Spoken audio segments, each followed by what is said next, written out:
Love y'all, and I want to spend all night with you guys. I'm going to stay on for about an hour, and then I've got some other stuff to do, probably some wormholes, but I'm going to try to keep the digging to a minimum.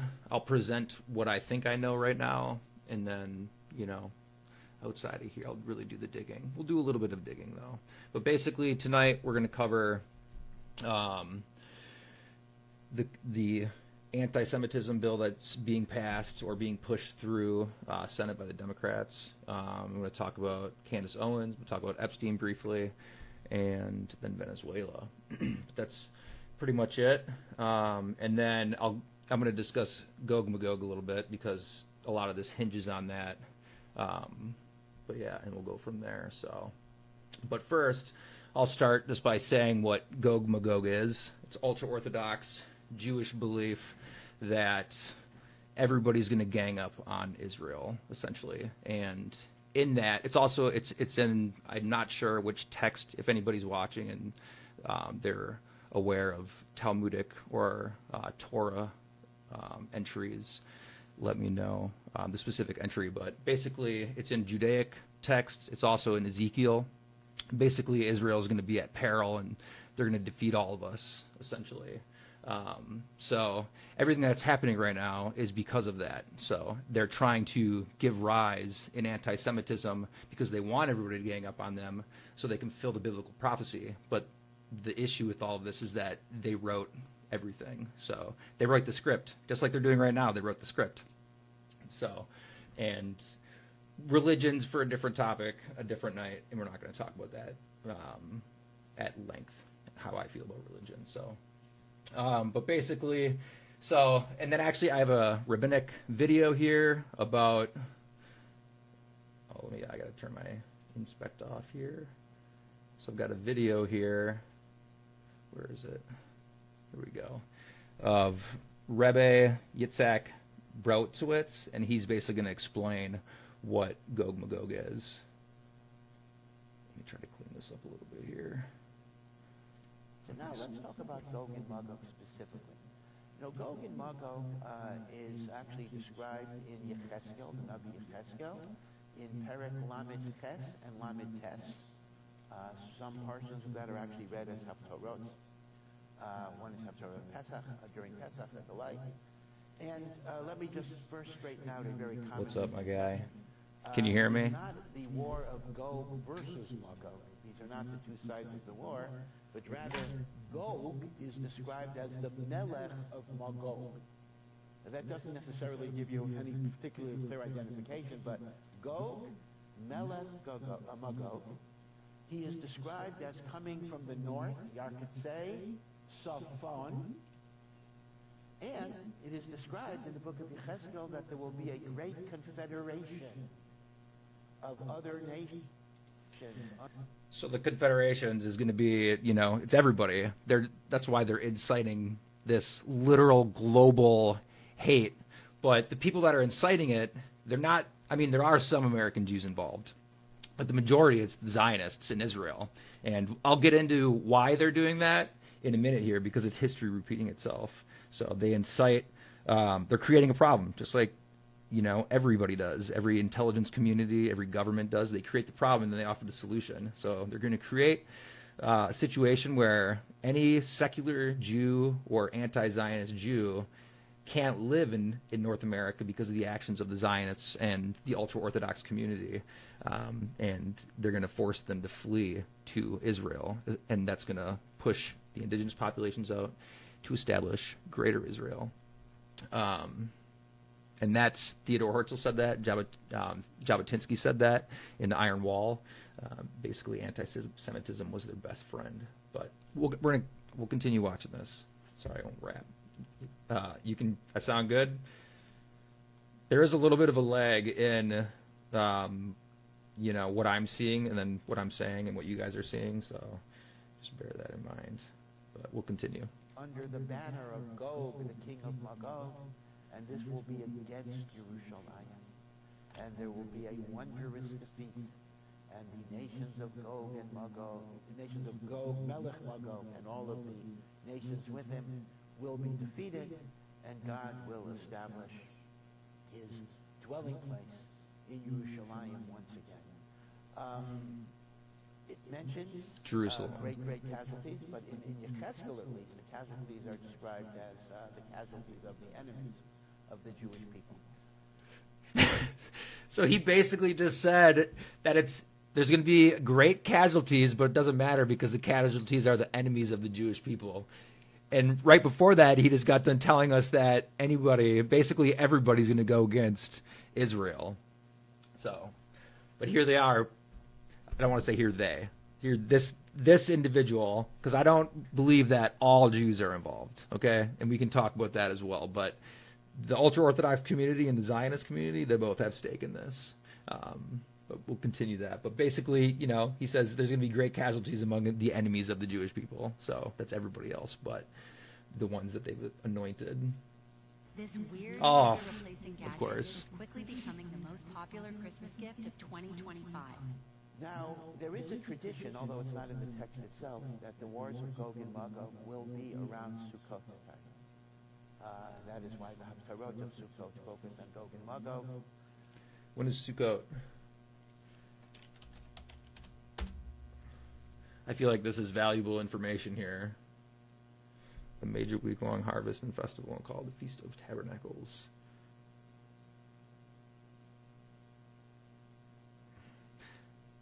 So is that their goal? So is it going to kick off at the Feast of Tabernacles, or is it supposed to conclude at the Feast of Tabernacles? If he's, if it's correct what he's saying. Let's listen to a little bit more because this is interesting. Once again, something to think about, because the massacre of October 7th was in fact not Sukkot, but Shmini Atzeret, which is essentially the appendage to Sukkot. So at least...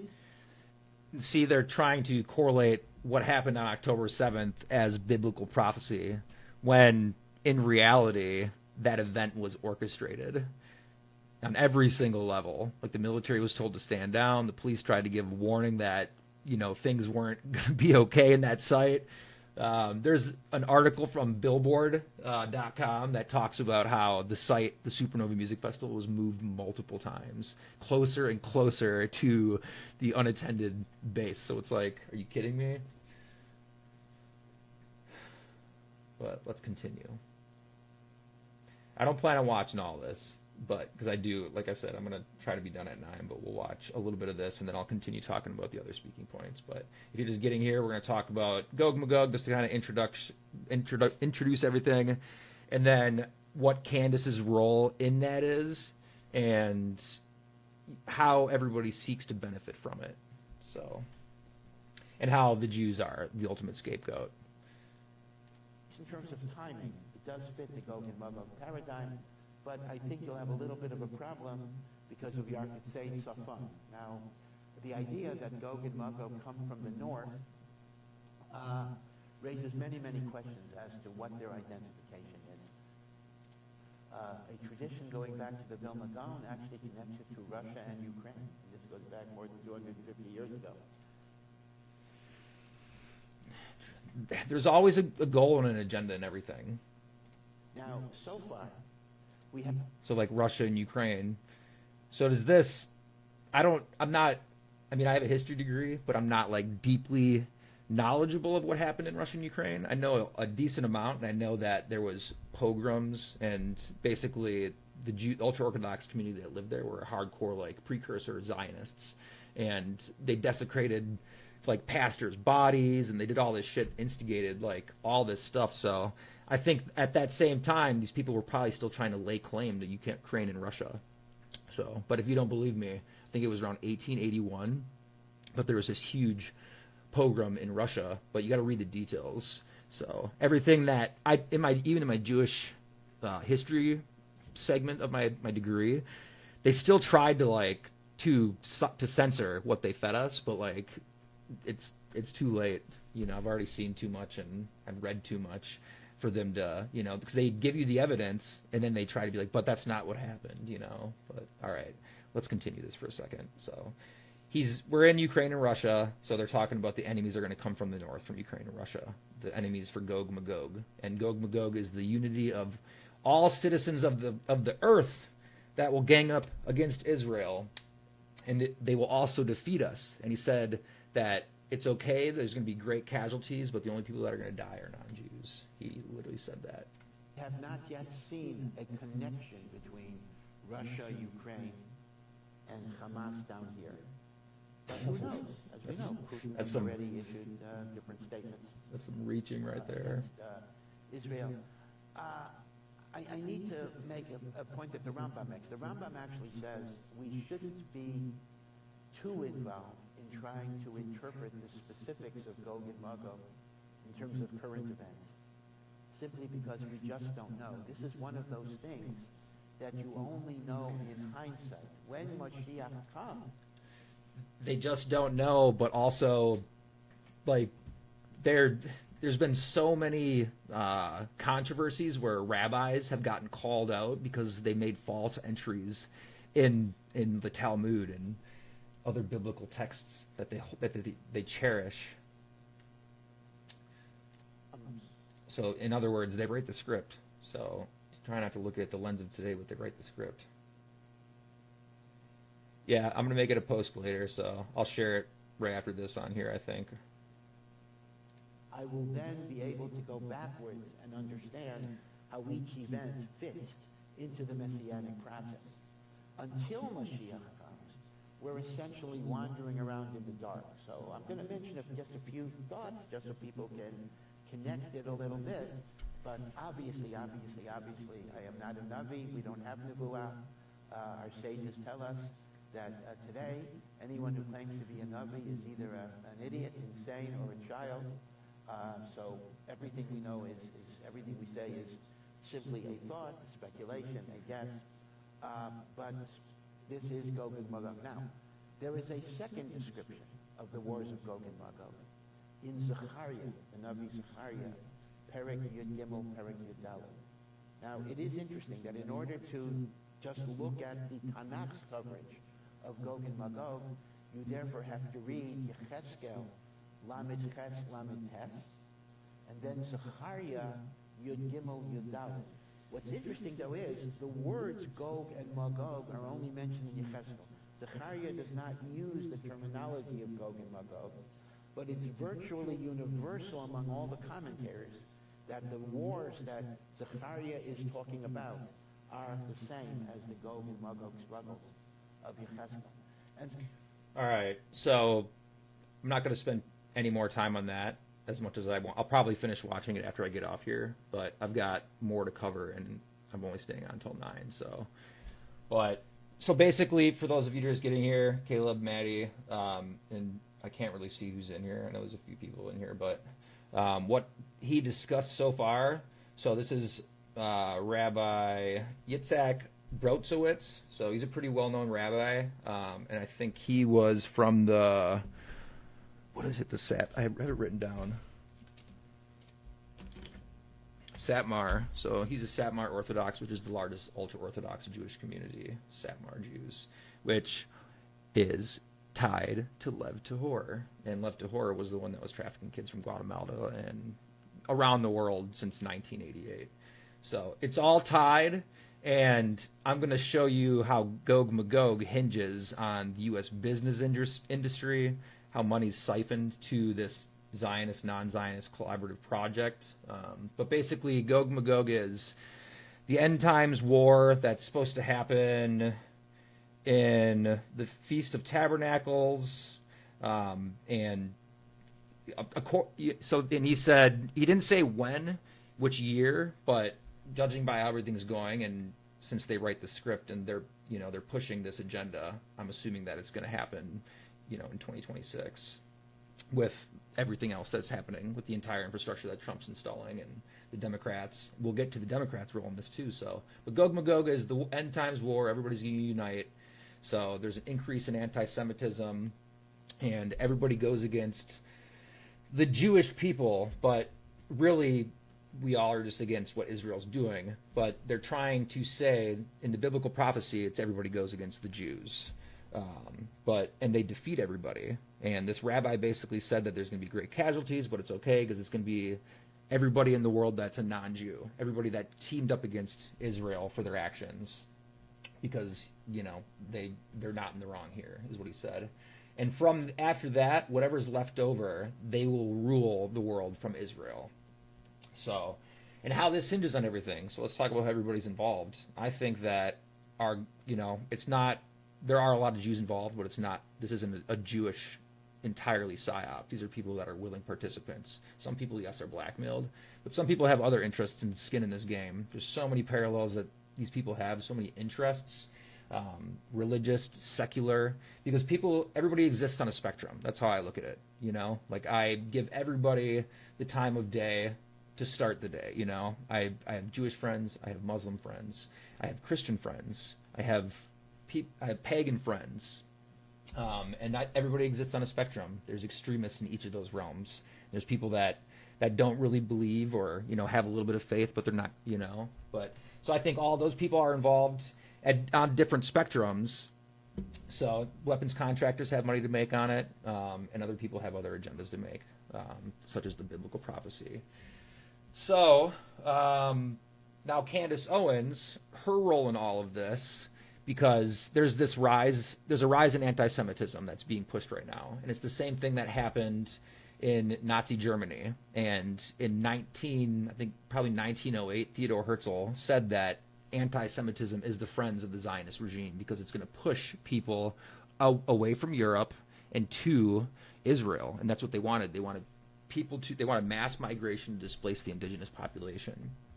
Until the actual Holocaust happened. And then Zionists wanted nothing to do with the remaining population that remained in Europe because a lot of those people were assimilationist Jews. And they weren't interested in going to Israel. They had homes. They grew up they were Germans, for example. They grew up in Germany for 200 years. They had farms there. There was other people established in other areas. And basically, Jabotinsky and Ben-Gurion literally say they need to uproot the European Jews. So they're instigating anti-Semitism at the same time, and they're sitting idle and almost monopolizing on the situation. What's happening right now is the same thing. Candace Owens is being used as a tool to push that, and so is Tucker Carlson. And they're literally infiltrating both sides of the movement. So, but I wanted to analyze Candace Owens' texts that she brought up about Charlie Kirk, because that's when she really started to come out. That was her breaking point. You can see all of this. It's theatrics. All of it's theatrics. It's meant to captivate people. So after Charlie Kirk was unalived, that was her breaking point. She started to come out a little bit, but that was really when she solidified her base even. But any of these people that have a platform, look at my account. I've had an account for probably 20 years. I don't know how long I've had Instagram, but my stuff is heavily throttled, and I think that's because I'm not saying what they want me to say. But I think Candace Owens is definitely saying what they want her to say, but she's also a Fed. But basically, look at these texts. So we'll analyze these texts here a little bit, if I can find them. This is a Telegram one. This isn't the one I'm interested in. Here we go. So, for one, I know a lot of you probably have iPhones or have had an iPhone in the past, but this to me, it doesn't look legit. So if you look at this, it's, what does blue text box tell us about iPhone messaging or iMessages? Tell you that the other person that's receiving the message, that your conversation between the two of you is between two people that have iPhone or Apple devices. So this is assuming that Charlie Kirk has an iPhone or some sort of device that is capable of iMessaging. But where is the FaceTime button? And this, I don't know, this just looks kind of sterile. It literally, I have a degree in information science, and we spent countless hours making little boxes with message boxes inside of those boxes and prototype software applications, and you can use a program like Microsoft Visio, and a lot of this stuff comes stock in there. You can make a box, you can get message bubbles, all of this stuff, but there's no time stamps. There is no FaceTime button, so this doesn't look legit. So this to me makes me want to ask questions. And there's another picture of her messages somewhere too. Here we go. So there's one that does have the timestamps, but the timestamp, if you have an iPhone, I want you to look at your iPhone when I show you how the timestamp looks. Now here we go. Is this it? All right. This one looks a little more real, but let's look at it.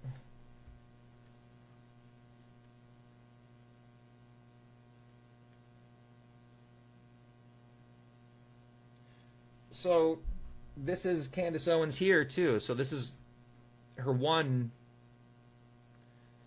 message from him. And then yeah, and now we have, so no FaceTime thing. We have the FaceTime thing. Looks a lot. It doesn't look the same. And see, the text boxes are different now. No, I guess they're not. That's a Twitter link. But this is the right format. There was other messages that I looked at that had the date and timestamp way different. I'm going to find it. See, this one has the same one again, but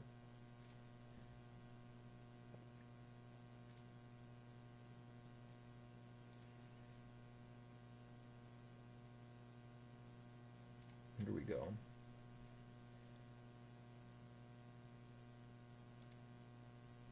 Oh no, this is the dude. Tony Robinson, whatever his name is.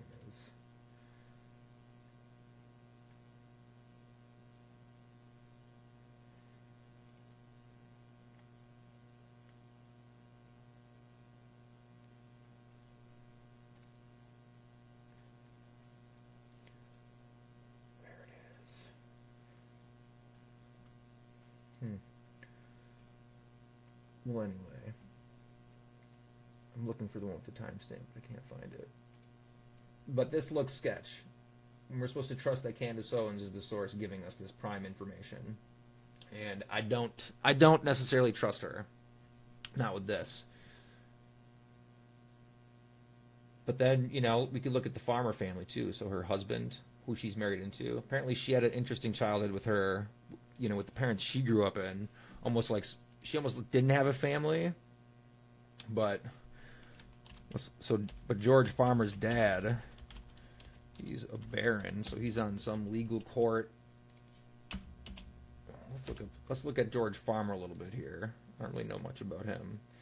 If anybody in the chat knows a thing or two about George Farmer, drop your info.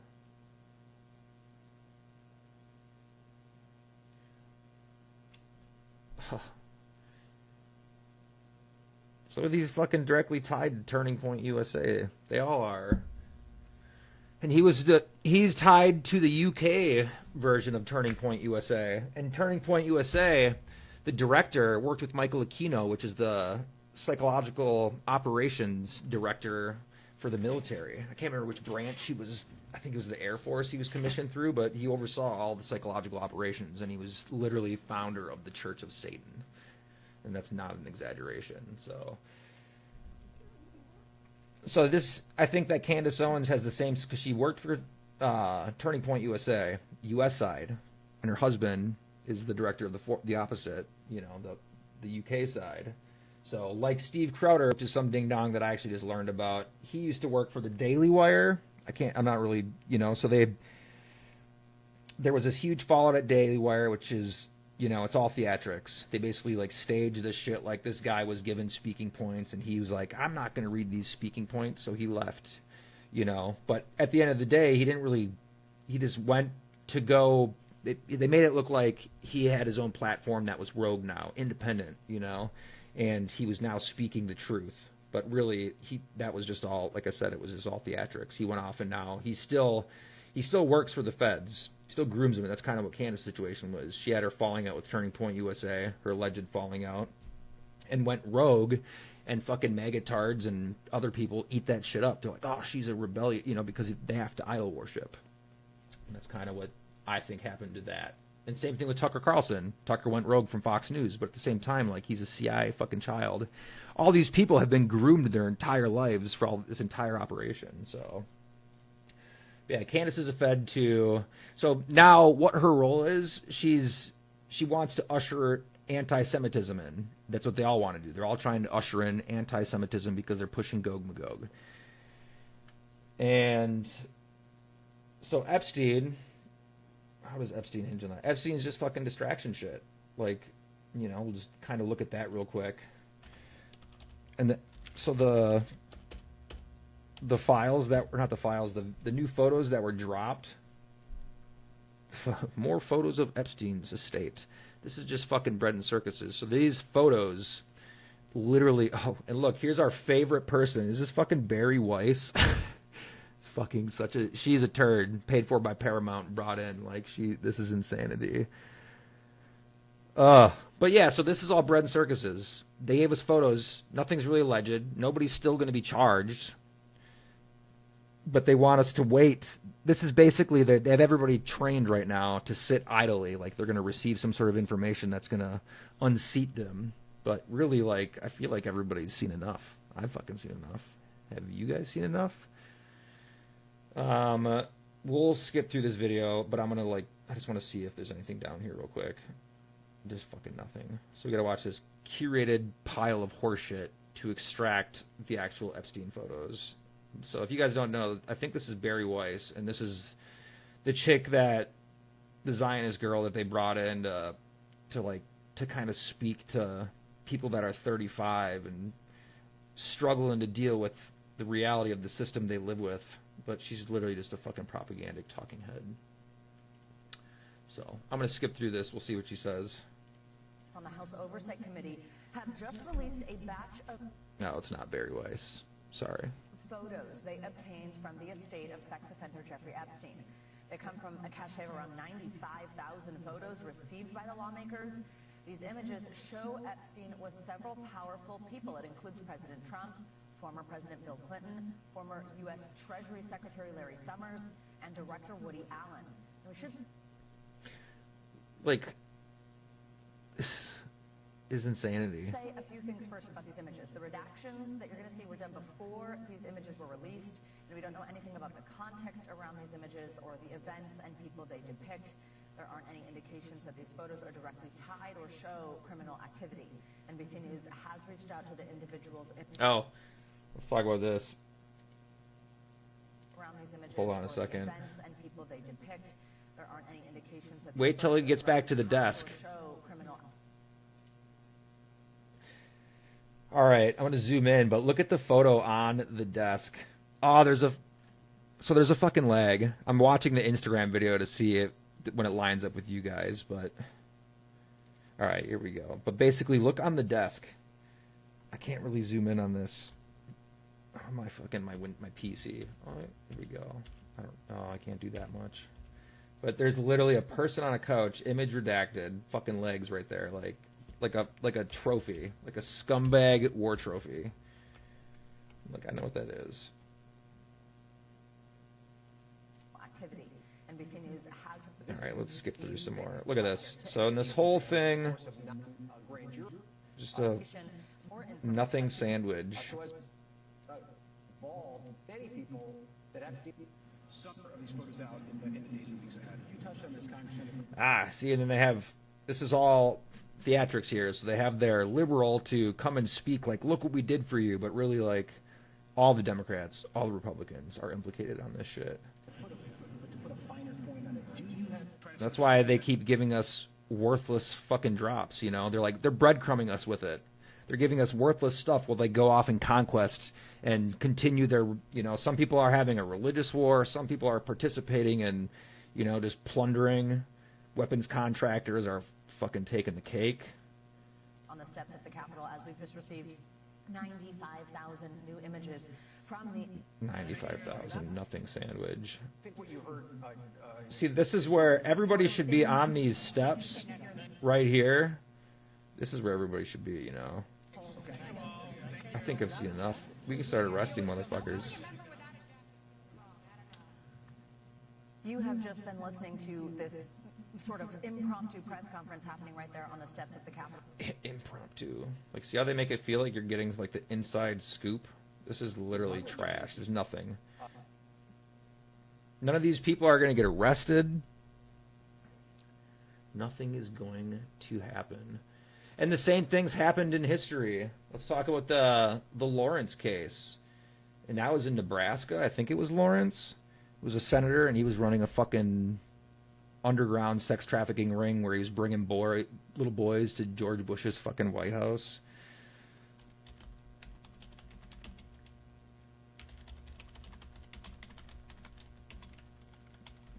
There's actually a crazy documentary that... Here it is. There's a crazy documentary about this that they tried to stop from coming out, and they destroyed almost all the copies, and they ended up getting one. Lawrence political scandal, Nebraska. Here we go. We'll fucking roll through this real quick. Yeah, Franklin child prostitution ring allegations.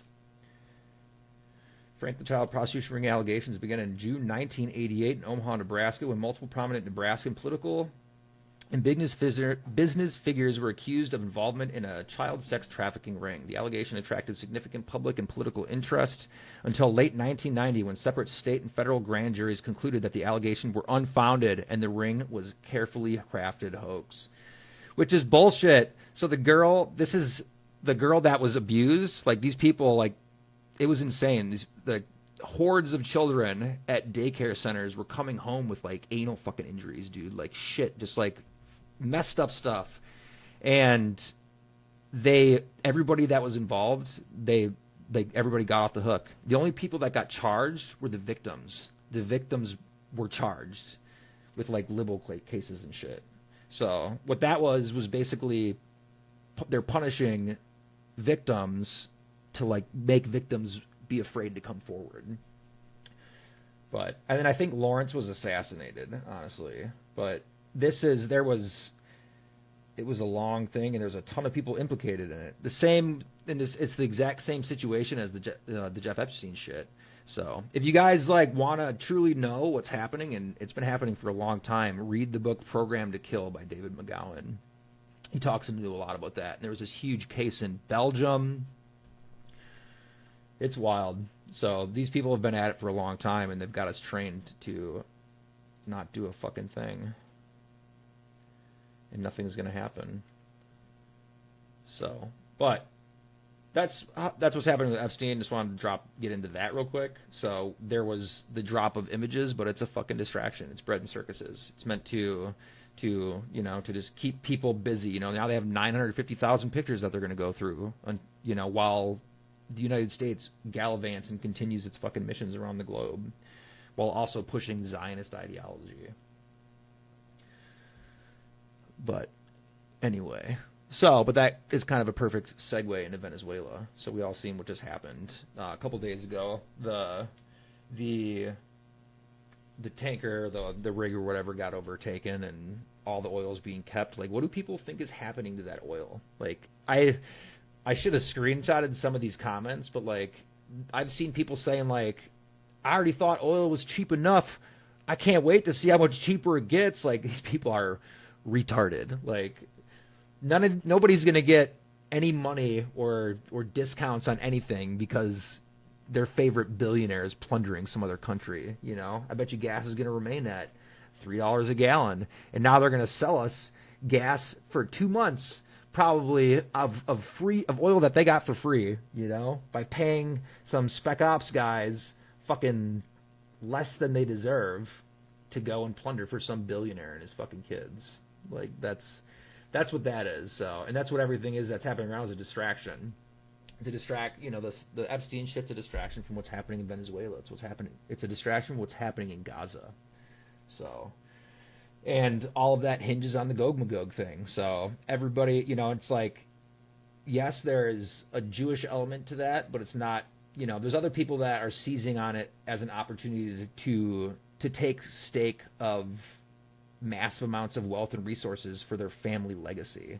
So not just for themselves, but for their kids over the next 100 300 years, you know, and that's what's happened. A lot of these families that are involved and implicated in all this stuff, they've had stake in the game for a long time. They had stake in the opium trade during the opium wars. They had stake during the slave trade. You know, some of these families were insuring slave losses. Some of these people were directly involved in capturing individuals and selling them. And a lot of them were young women and children, just like we see in the Epstein shit, just like we see in the Nebraska case. So there's crossover. Like, this is an age-old industry. So, and these people are using, like, and yes, there are ultra-Orthodox Jewish communities that are also participating in similar things. There's also Catholic individuals that are doing the same thing, and other, you know, there's a ton of people implicated in this stuff. But all of these people are conveniently using this as an opportunity to get away with fucking murder, literally. So what I think is going to happen is they're pushing us to civil war here. All of these old people are politicians. Donald Trump just redid the ballroom because that is going to be his first fortress when the shit hits the fan, because they're anticipating the shit hitting the fan, just like I said, maybe at the Feast of Tabernacles in September, which is right around my birthday, September 28th. But so maybe that's, you know, they're pushing all this shit to hit the fan, and then they're all going to leave us here. Well, the weapons contractors now move into here to sell us weapons, and they sell us bottles of water, you know, all the shit that we need that is now a resource that's easily available to us. That's what's going to happen here. And these people are all going to go to Gaza, their new beachfront property, the Gaza Lago. So they're building Gaza Lago right now. Greater Israel is for all the rich people, and it's for all the fake Jews. That's what it's for. So, and they're going to kill the real Jews. They're going to kill all of us here, just like they've been trying to do for a long time. And it's like a boat. The boat's setting sail, and all these people are getting on it. You know, the boat isn't necessarily just, it isn't Zionism. The boat is just a bunch of fucking people hell-bent on our misery and seeking to monopolize on it. But there's Zionists on that boat. There's people that have, you know, weapons contractors. There's a ton of people on that ship, and they're fucking, you know, they're steering it into the shore as fast as they fucking can, and they're gonna leave us all behind. But, yeah, and that's pretty wild. But now let's talk about the rise in anti-Semitism here. So we know Candace Owens is increasing trying to drive an increase in anti-Semitism in the United States. So is Tucker Carlson, all these people. And they're not saying things that are wrong. They're saying things that we obviously know because Israel has been perpetuating. They've been taking it up a notch because they want to drive up anti-Semitism. But they also knew that their actions in pursuing Greater Israel would gain them, you know, some fucking hate.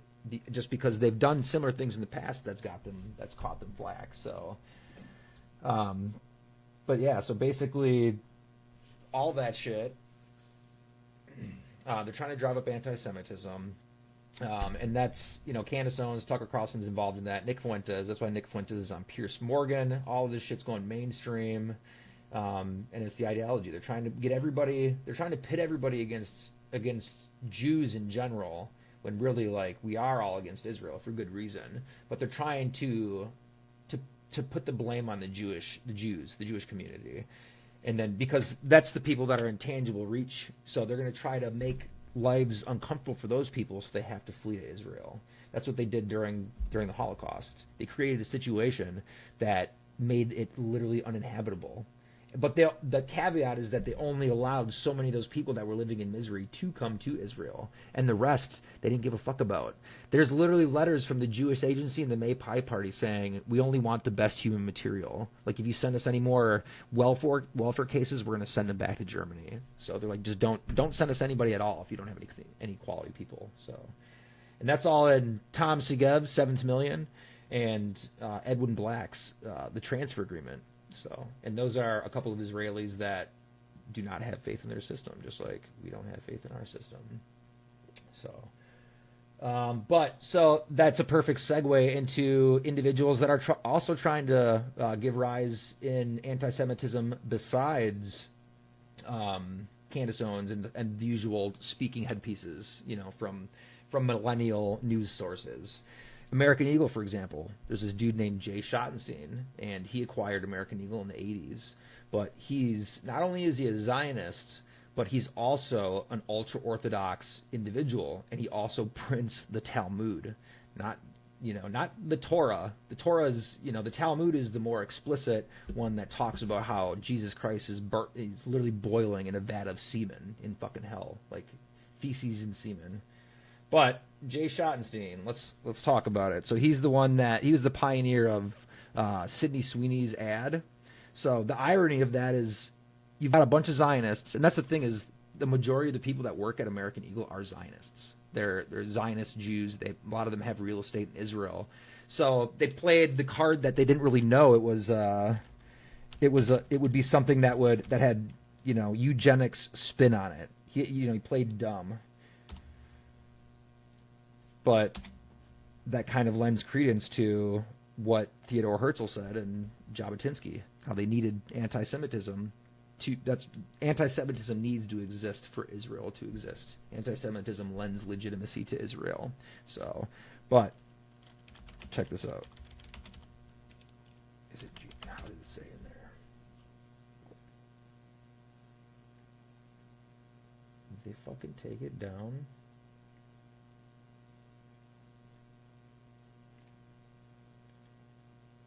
Oh, it's in Jewish Insider. Here we go. Yeah, check this shit out. So, Jay Schottenstein, this guy's been a part of the community for a really long time. There's actually, I can't remember who said it, but he's one of the last dynasties in North America, in Ohio.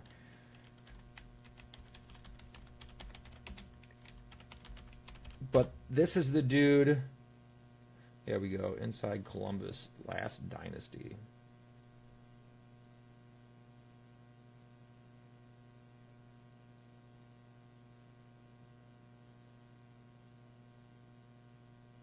So basically, Schottenstein, they owned convenience stores. He owns DSW, American Eagle, and one other company.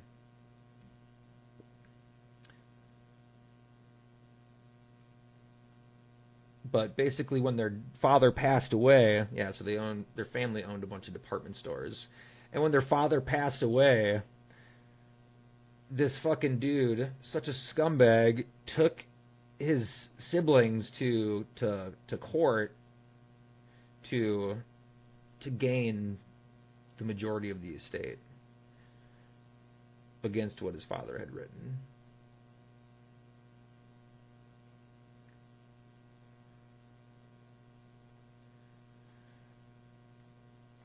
But dynasty. But basically, he's the one that pioneered the Sydney Sweeney ad. Oh, it's a fucking paywall. So, little hack for you, whoever's watching. You can disable this paywall shit. It's really easy to undo. You just go into Inspect Element, right-click Inspect Element, Settings, Disable JavaScript, refresh the page. Fuck your paywall.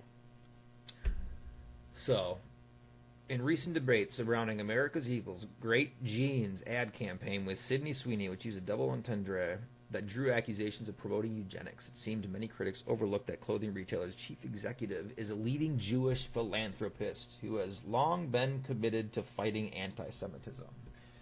Yeah, fucking right. Now, let's look at this.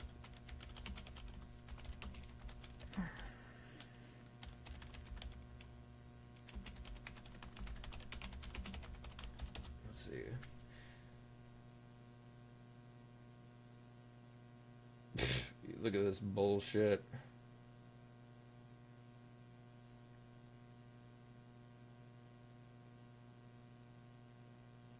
Where is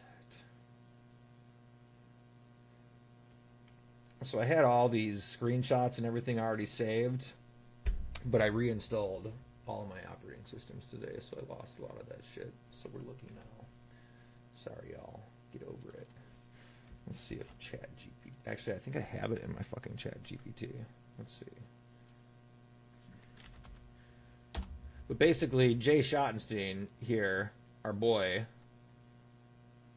he is a Talmudic ultra-Orthodox sick fuck. and he is pushing a rise in anti-Semitism to create a massive influx of secular / assimilation Jews from North America and other regions, forcing them to Israel.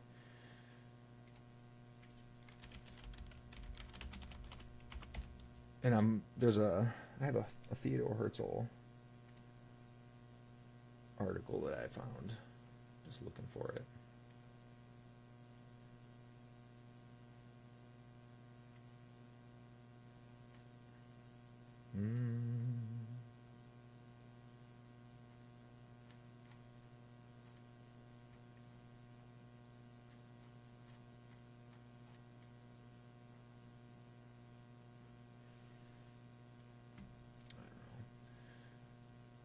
That I'll leave that to you guys. But look up Jabotinsky's Iron Wall, and then Theodore Herzl.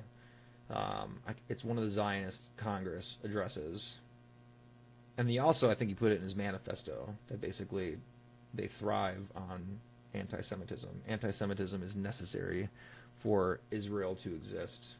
But yeah, that's this dude. That's why Jay Schottenstein. Let's look up his. He owns Art Scroll.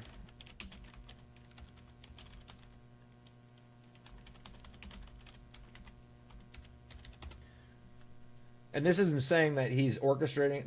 He's just one of the many players. Like I said, everybody has an interest in it. And for him, his interest is pursuing ultra-Orthodox Jewish beliefs and bringing in their Mashiach or Hashem.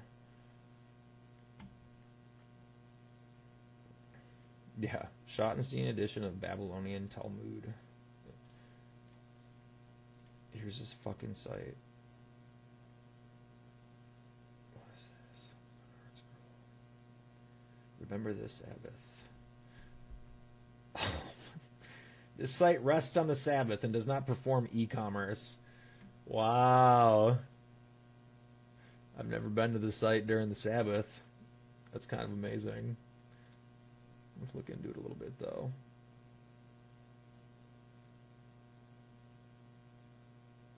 Oh, here we go. Then we got Jay Schottenstein with some IDF. Let's see here. Think about it. That you would have soldiers that would rise like lions.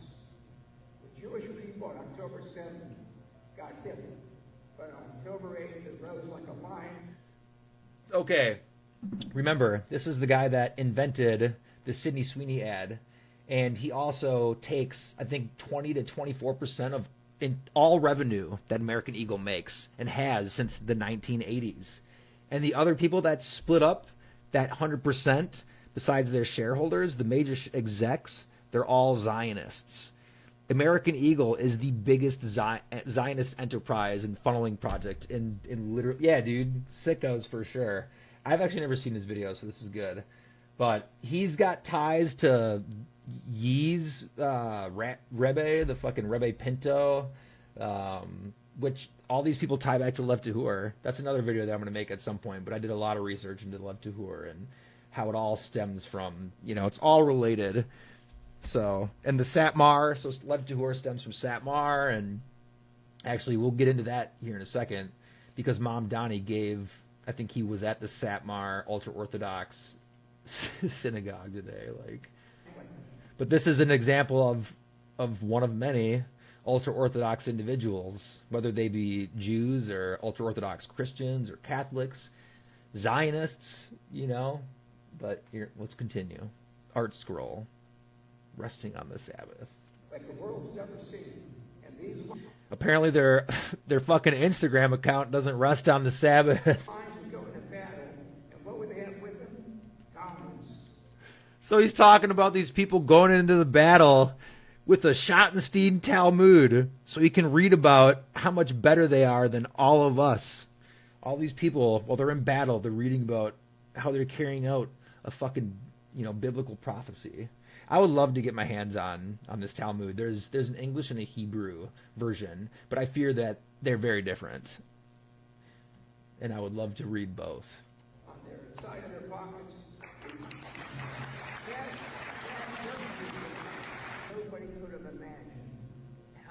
Gomorrahs would be used on the battlefield in tanks.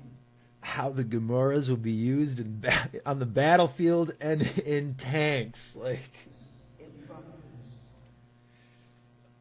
and okay.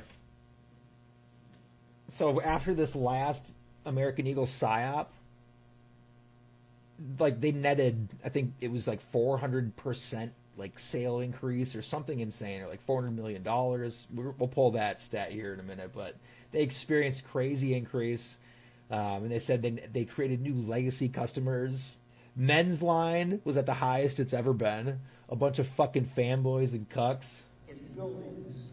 And if you fell for it, or you appreciate American Eagle, well, if you fell for it, I feel for you. But if you still appreciate American Eagle after that, fuck off. Every rest period, you see guys sit there and study. But when you think about it, all the changes in the world in the last 3,000 years, the only thing that's consistent is Torah. Nothing else. People are not the Torah is staying. And us as the Jewish people, we stay because we've been true to the Torah. I start crying when I think about it. You would have. Well, it's funny, like, the more like, there was a point where I was like, it is the Jews, and like, I think I kind of got caught up in the frenzy, and it's interesting because the more I learn, it's actually like, it's just more revealing about how much stake all these individual people have in this, and how Judaism is the boat that they're fucking, that they're using for their cover or their shield, and they leave the Jews on the other side. Soldiers that would rise like lions. Oh, so it's just restarted. So, oh man, but yeah, so that guy made a ton of money, and he's donates to Friends of the IDF. He donated to Netanyahu's campaign. Jesus. So all the money that they raked in and they're raking in right now, because that's the thing, is they said that this is their time, this is their time of the year where they really, it's holiday season. So no, that's not what I wanted to look up.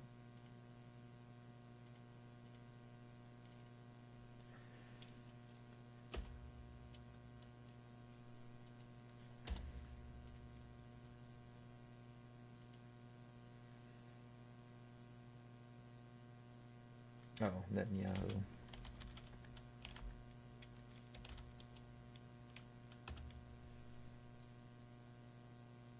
Yeah, dude. Just everybody. Meet the 3 American families bankrolling Israel. Israel's Prime Minister, Benjamin Netanyahu. This is from 2015, so... And...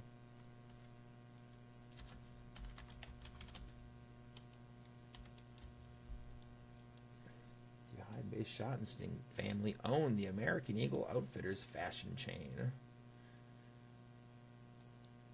I don't know who Yonatan Beniziri is. 27-year-old Lycan Party activist.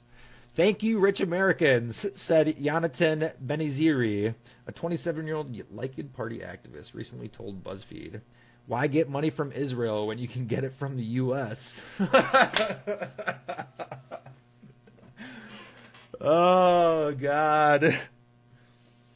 It's so good. Let's see. 4 members of the Schottenstein gave $10,000 each. The Schottensteins. For 3 generations, the Schottenstein family of Columbus, Ohio, has ruled over a retailing empire that includes brands such as American Eagle, Outfitters, and DSW shoes. The family firm began in 1917 when the family's Lithuanian-born patriarch, Ephraim Schottenstein, amassed enough money from selling goods in a horse-drawn cart to open the first Schottenstein department store. Today, the company has more than 20,000 stores nationwide and is worth an estimated $3 billion. In 2007, 2 sisters of the J. Schottenstein, the chairman of Schottenstein Store Corps, sued him for improper use of family trust. Yeah, this is what I was mentioning a second ago. Mr. Schottenstein, who was denied the allegations, is also a well-known corporate executive who was nominated to be Time's 100 Most Influential People by Ohio basketball star LeBron James. The nonprofit Soul Schottenstein Foundation awards grants to dozens of Jewish organizations.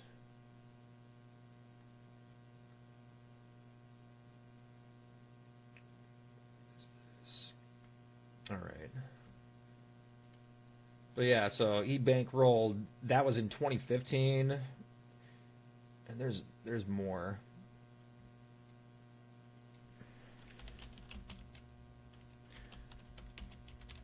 So he hangs out, apparently he's a disciple of, yeah, here we go, Rabbi Yoshiahu. However you fucking say it. But this dude, he's had some crazy allegations against him. Oh, here we go. There's a video of them together. What? Is LeBron James with fucking hanging out with Jay Schottenstein? All right. Let me check that out as well, but I don't want to go to Facebook.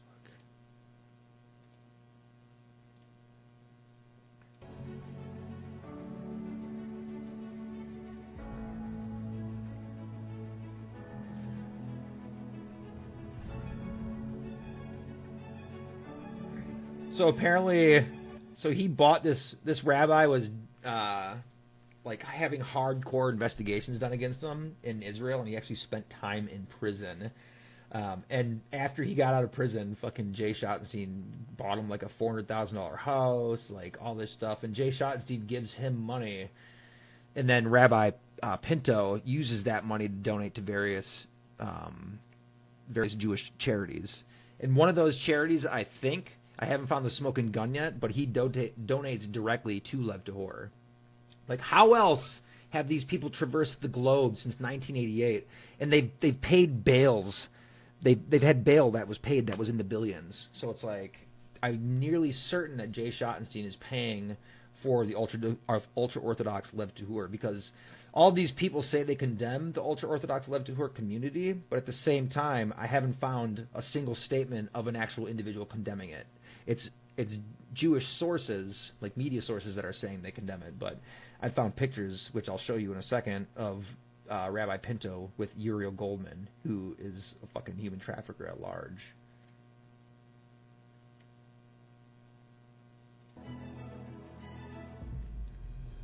And this is the rabbi that was used for the PR stunt with Diddy. And I think that Diddy is... He's a fucking character. He's a character in this Truman Show. Like, how... Like, that fucking music... His high, you know, the fucking... The music video he made before he went to his, like, pulled his disappearing act. He's either was an MK Ultra victim and created that, or he is a knowing participant. So there was, like, there's no way. And this is where there's a, you know, Jay Schottenstein, I think, orchestrated that through Rabbi Pinto. And I'll show you the video of Rabbi Pinto forgiving Yeezy, and then I'll show you the rabbi forgiving Uriel Goldman, the known human trafficker. All right, let's look at Rabbi Yosef Pinto.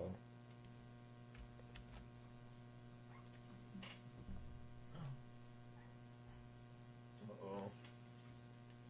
Dogs are doing some poopy dance. Hey, you guys be nice. Well, they got food in there. They're fine. Rabbi Pinto. Kanye West. This is how I know everything is fake. Like I said, fake and gay, but not gay like the cool gays you be hanging with at the gay bar, ripping shots and making you do crazy wild shit. I have plenty of gay friends, and this isn't cool gay like them. They definitely melted his brain. Wasn't it his personal trainer? What's wrong, little baby? Yeah, I think his personal trainer helped melt his brain.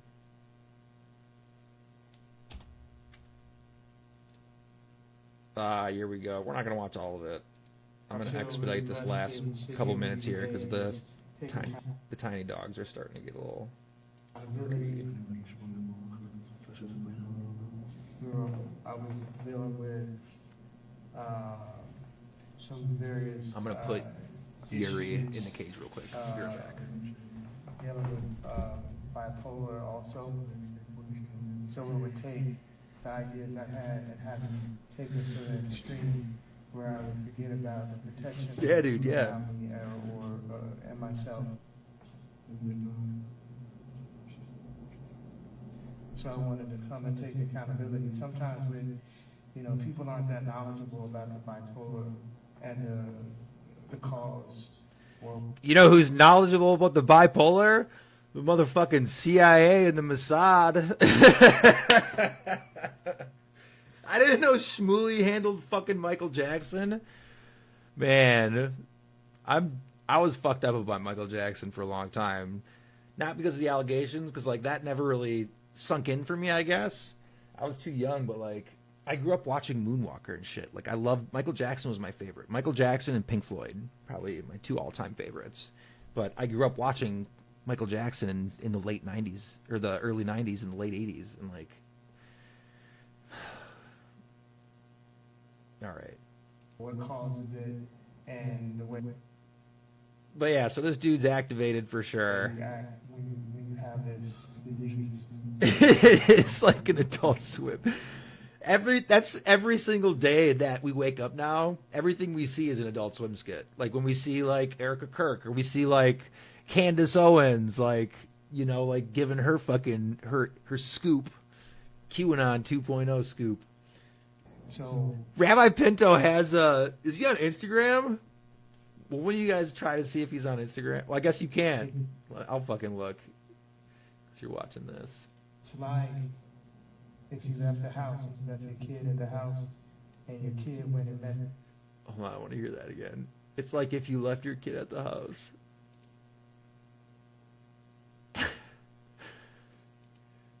This is one of the reasons why I do appreciate living in this time, but I also equally hate living in this time at the same fucking time. Like, nobody else will be able to say they saw shit like this, because that's the thing. They're going to have figured out the system by the time we die. This shit will be scrubbed from the internet. My stream on YouTube will be scrubbed from the internet. They'll never use tactics like this again. I'm convinced that everything they're doing right now is because they're doing a massive data grab. They're scraping everything 24/7, and this I know because I went to school. I'm going to school for it in grad program. They're scraping the internet 24/7, and everything they're doing right now, they're trying to get off the chart readings, and then they're gonna rein it in from there. But they're literally doing crazy shit, off the chart shit, because they're getting readings on everything. Because future psyops are gonna rely on the data that they're collecting right now via all this. Just a blatant shit, or we're truly going off the deep, or both. But we're truly going off the deep end, and we're going to enter Rick RoboCop era, like Detroit Police Department, where like everything's blatant and they just don't give a fuck anymore.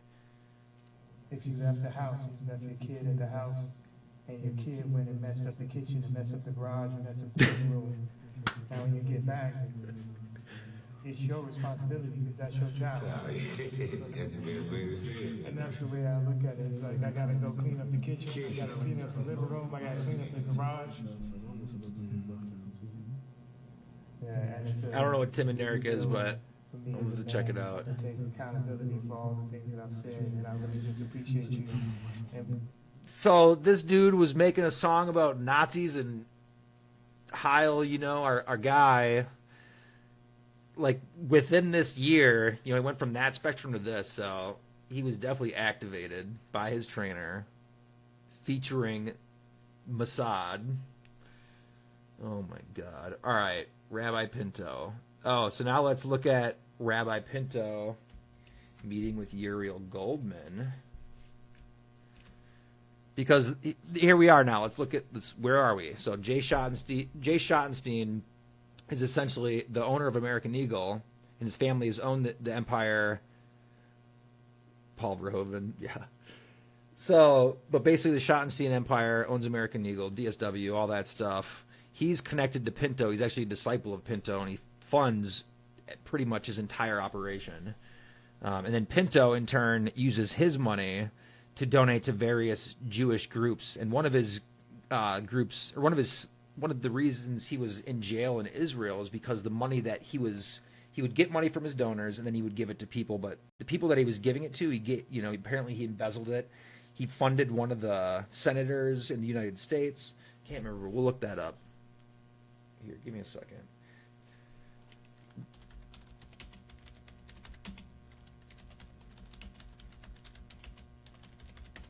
I can't remember which senator it was. Here we go. It's fucking New York Times. I hate New York Times. Again, check it out, y'all. If you don't like the paywall, inspect. Disable JavaScript. Refresh. Goodbye. And this is 2012, so this is right before he funded Netanyahu's shit. At the same time, he's pumping out Talmuds talking about Jesus boiling in feces. He's Rabbi Pinto's technically an Israeli citizen. Here it is, Michael Grimm. I can't believe I remembered his last name. Michael Grimm of Staten Island is put under house arrest in Israel. A bribery and money laundering investigation there. Police.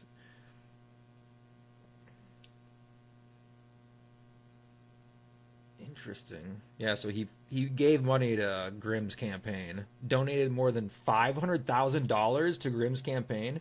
Yeah, so where is this dude getting this money? Campaign fundraiser by Offer Patan.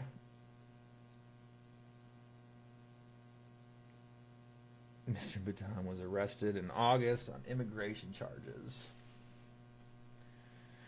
Yeah, but obviously, see, they're not going to say where Pinto got his money, but we already know where he got his money. Because Jay Schottenstein gives him all his money.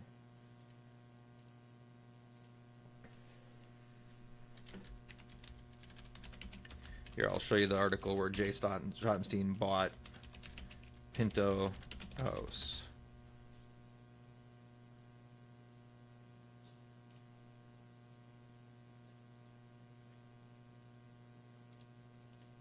Here we go. Oh, so this is a good one. So this is just an example of this dude's level of orthodoxness. So he actually pushed this one nation under total blackmail, for real. I mean, yes. See, I don't believe everybody's under blackmail. Like I think I said it earlier, but there are a lot of people that are blackmailed, but they're just sincerely a bunch of scumbags. Like a lot of these people, they're the same families that made their wealth during the opium wars, during the slave trade, and they're the same families that have been capturing as much of that wealth as possible. So there are Jews involved, there are blackmailed people involved, but there's fucking Christians. There's so many people involved. I think all walks of life. So, and I think that Judaism is a convenient scapegoat. And just like when the Holocaust happened, the Zionists wanted nothing to do with Jews around the world. They were focused on Israel, but they also, Theodore Herzl himself and Jabotinsky said that they relied on anti-Semitism for Israel to exist, and they needed anti-Semitism. They needed anti-Semitism between 1920 and 1930 to get people to move. Theodore Herzl said that they needed anti-Semitism to spark a movement, and I think that that's what this guy's goal is now. Is they're trying to spark another movement. They're trying to spark a mass movement because there's division within the Jewish society, and not everybody agrees with the Zionist ideology, but they want to create a situation in the United States that makes it so if you are Jewish, you can't live here. That's what they're trying, but they're also trying to do that around the world. That's why that's the issue with these fucking European white people that are godless having a state and calling it a Jewish state. You know, some of them, yes, are ultra-Orthodox, like this guy, for example, but some of them are not attached to Judaism at all, aside from the fucking, Theodore Herzl's definition of being the child of a mother who is Jewish. But that is a Zionist, that's a Zionist identity definition. So, long story too long, but oh yeah, dude. All the elected officials, I don't think that there's a single elected official that doesn't somehow have, ties. Even Thomas Massey, like these people that haven't taken money from APEC, they're still gonna make money on the same scheme somehow, and like behind closed doors, behind their closed opposition shit. Yeah, dude. But yeah, so Jay Schottenstein, this is the guy who owns American Eagle. Oh yeah, they definitely kick off that together. So, but basically, Schottenstein owns American Eagle. He takes 24% of all American Eagle revenue, and then prints Talmuds and funds Israeli adventures. So, but basically, this is an example of his ultra-Orthodox beliefs, you know? He wanted this event to be woman-free, and it ended up getting canceled. And he wanted to remain unnamed, but somebody did some digging, and they fucking found that it was him that was involved in it. Let's see here. Women singers in the concert. The Jewish American billionaire Jay Schottenstein found himself on Saturday at the center of a public storm in Israel after it was reported that he was behind the exclusion of women singers from a concert, since canceled, scheduled to be held in Tel Aviv's Rabin Square on October 9th. And Yitzhak, to have it in all places, the Rabin Square. So, I mean, Rabin was a fucking scumbag, too. Like, he did not make any real concessions to Yasser Arafat. It was fucking, they were still going to take occupied land. That was the plan, so. But Yitzhak Rabin still was not extreme enough for Israel. So for him to have such an extreme event in the Rabin Square is kind of the irony of that. The storm broke out after Haaretz reported on the planned performance. The event's musical producer and director, singer Asaf Amdursky, was quoted as saying the concert was to be funded by a religious Jew who observed a strict interpretation of Jewish law, according to which men are prohibited from listening to women sing. Oh my god. Yeah, dude. So this dude's a scumbag. My dog's going crazy. And it sucks because I love DSW. I fucking don't care about American Eagle. Never bought anything there in my entire life. Yuri, stop. These dogs. What else was I going to talk about? I think that's pretty much it. Yeah, Jay Schottenstein. So, all this shit that's happening right now. Oh, and let's bring it back full circle. So I started with Candace, and I talked about how she's just playing her role, just like Tucker, you know, like, and Steve Crowder or Nick Fuentes. These people all broke from previous agencies, you know, like they broke from Daily Wire, they broke from Turning Point USA because they were too strict, but like literally they never broke ties. These people just went on to metamorphosize into a different level of Operation Mockingbird. So some of them tied directly to Israel, some tied to the CIA and the Mossad. But at the end of the day, like, I'm not really seeing a difference between the Mossad and the CIA. I think that we lost that war when Kennedy was assassinated, and the CIA and the Mossad truly merged into one entity. But let's talk about Candace, Erika beef real quick, and then I'm going to dip out because these dogs are freaking out. Oh my god. So the Candace Owens, Erika Kirk shit, like the MAGA community is eating this shit up right now. They're like they're literally the factionalism. It's fucking, it makes me sick. Like, I was always a nonconformist. I don't know, like I had a really fucked up childhood, and like I think some of that has something to do with it. But I've always been naturally like nonconformist. Like if people believe something or they're like buying into something, I'm like, that's all the reason I need to be like, nope, I'm not interested. Like everybody else is fucking doing it, I'm good. I don't need to blaze. I don't want to be on the same trail everybody else fucking blazed. But the people in the MAGA community are like, we got Candace's back. We got Candace's back. Oh, dude, I actually have it. I haven't read it yet, by way of deception. So it's in the queue. But yeah, I've got a hardcover. It's in the queue. But yeah, so basically Candace, and this beef is fake, you know. This is all orchestrated because right now the people that need factionalism, that need to idolize somebody, the MAGA community, like they're all like, I got Candace's back. Stand your ground, Candace Owens. And like, you know, and it's just like this, there's this rivalry right now, but people are eating it up because it's a fucking soap opera. It's literally bread and circus. Like this is the equivalent of like, you know, of people like I don't know, what's one of the dating reality shows that people fanboy or fangirl over? Oh man. But like any of the dating shows, that's what this is. This is essentially the same thing, but for fucking adult white males in North America, because they need something like this. And it's actually it's pathetic, but it's kind of hilarious. But like let's watch this fake evil conspiracies.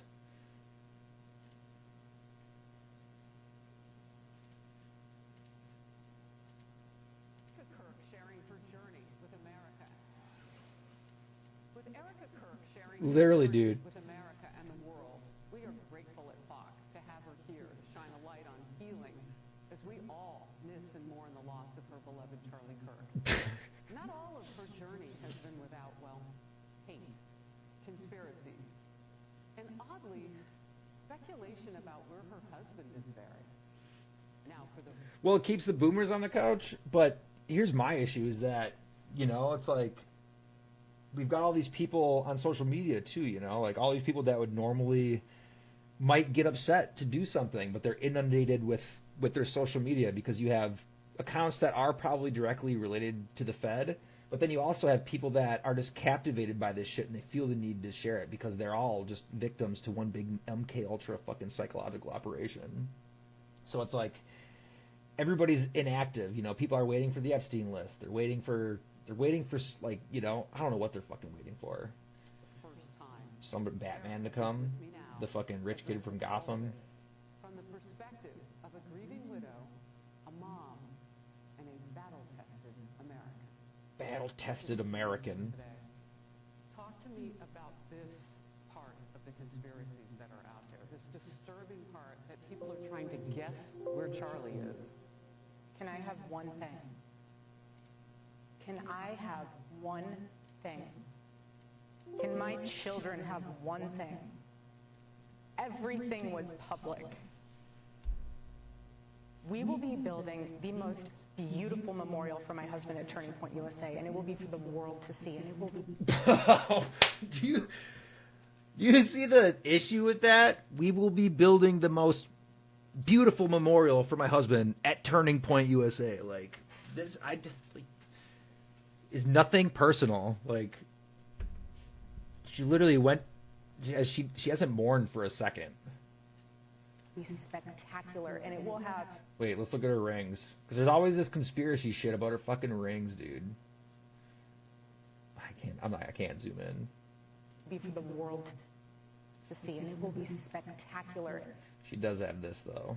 And it will have... Big old propaganda piece. Basically museum style for our Charlie, for my Charlie. But can I have one thing? Can my babies have one thing where we hold it sacred, where my husband is laid to rest, where I... Dude, my fucking dog died, and I was fucking wrecked for like a month. I still cry about that shit. Like, I couldn't go to work, let alone be on national TV. I took a week off of work because, and then even when I went back, and people would be like, I'm sorry about your dog, I'd go fucking hide in the back and cry. And we're supposed to believe that this chick... I don't have to be worried. This is why I believe that, like, I don't believe that he's unalived, and I don't believe that he's not unalived. Like, I believe that he very well could be unalived, and she's just that depraved and disconnected. But I also feel like he could very well be alive, and he's hiding at Epstein Island right now. Like, about some secular revolutionary coming and destroying my husband's grave while my dog... Secular revolutionary. So this is loaded words here. This is kind of like a forecast for what's to come. Secular revolutionary. So that's, that they're coming for us. ...is sitting there... They're going to be like, y'all with your fucking Instagram posts and your fucking low budget podcast. This is my husband.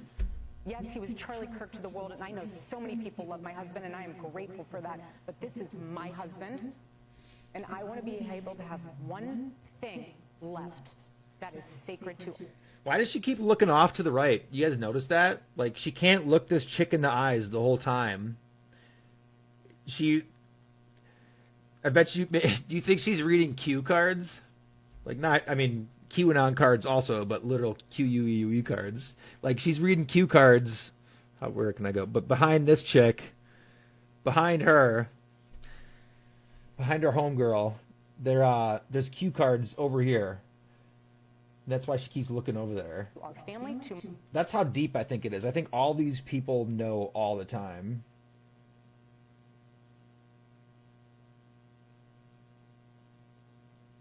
my in-laws, to my babies, and to my parents. One thing, What are they taking from you right now? nothing. But I will tell you what they are doing.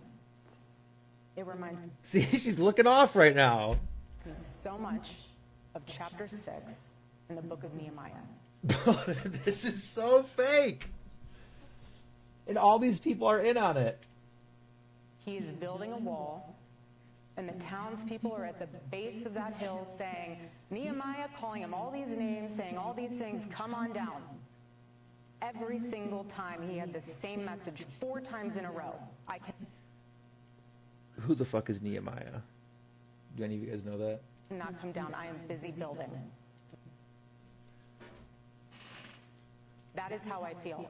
I do not have time to address the noise. My silence does not mean that I am complacent. My silence does not mean that somehow Turning Point USA and all of the hand-picked staff that loved my husband and my husband loved them is somehow in on it. We are busy building. And you know what I thought? My friend's I thought bringing her these dog people are over right human. now, so. We are all grieving in our own way. Yeah, And they are right. trying to find the answer to something that happened that was so Schofield, evil. baby. They are trying so hard. And I But probably not even, literally non-existent. Not even in the scope. That's reaching for the Schofield Bible. get that. We're doing the same. Anytime we hear a lead or anytime we hear anything, we send it to the authorities. Please dig into this. No rock will be unturned. I want justice for my husband, for myself, for my family, more than anyone else out there. So for me, you want to keep telling me to come down while we're building? I don't have time for that. But here's my breaking point on that. Come after me, call me names, I don't care. Call me what you want, go down that rabbit hole, whatever. But when you go after my family, my Turning Point USA family, my Charlie Kirk Show family, when you go after the people that I love, and you're making hundreds and thousands of dollars every single episode going after the people that I love because somehow... Oh, so this must be where everybody's, the whole fucking mega community is like, did you hear that? They're calling out she's calling out Candace Owens right now. Like, oh, fuck, dude. Like, I got a boner. Oh, they're in on this. No. You know, I have to say it. I've never seen it. Best show on This TV. is righteous anger because this is not okay. It's not healthy. This is a mind virus. Yes, I believe in our judicial system. I do. We have a hell of a team working She was about to say, I believe in the Jewish system. on this. Excuse my French. Shabbat shalom. But this is not okay. So you want to put these people back in the box where they've been creeping from? I don't care what box you're in.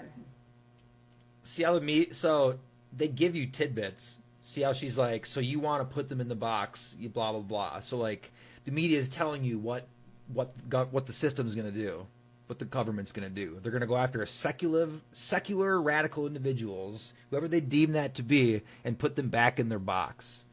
That's what's coming for all of us. Judicial.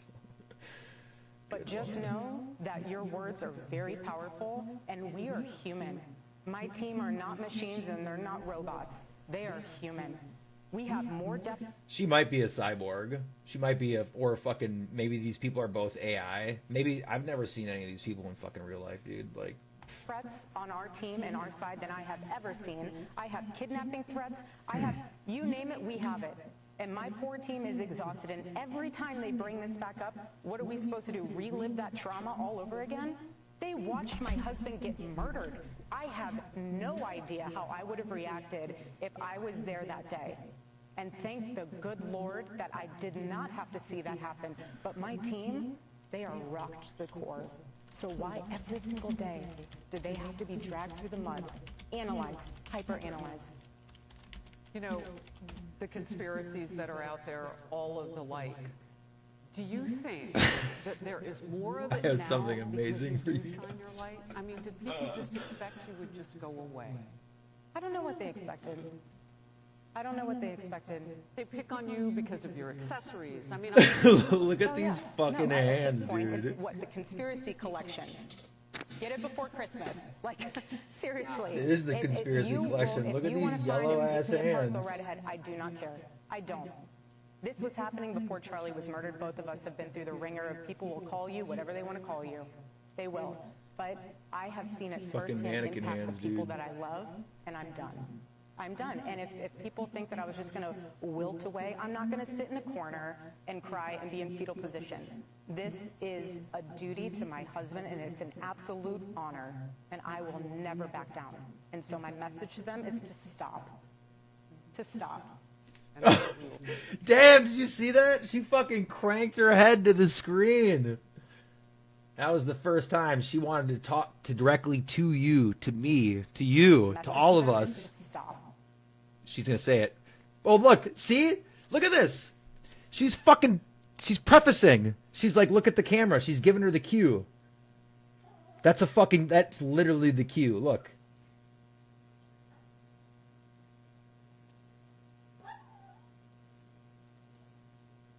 And cry and be in fetal position. This is a duty to my husband, and it's an absolute honor. And I... Okay, so watch. This chick is going to look towards the camera before she does it. will never back down. And so my message to them is to stop. See that? To So she stop. knows. and that's what we will say here on outnumbered 2. God bless you. Hold up your book. Stop in the name of God. Amen. Stop in the name of God before you. I don't fucking know. Oh, I don't Here's know. why you Insufferable Fox News bullshit. Yeah, this is insane. These mannequin hands. Like, yeah, right. There ain't no way. All right. All right, well, on that note, that is enough. The anti-Semitism is a psyop. We already know that. There are Jews and there are non-Jews doing very terrible things on the face of this earth, but we know that they're going to scapegoat the Jews for it. And they're all going to go to Israel, and they're going to go to Gaza, Lago, and they're going to cause us to have some sort of civil war here while they fucking live it up and drink pina coladas on the beach in Gaza. That's what's going to be, so. All right, y'all. Well, that is enough for me for today. Don't buy American Eagle, and I'll see y'all around. Yeah, dude, thank you guys. I appreciate you guys. Thanks for spending some time with me, and have a great night.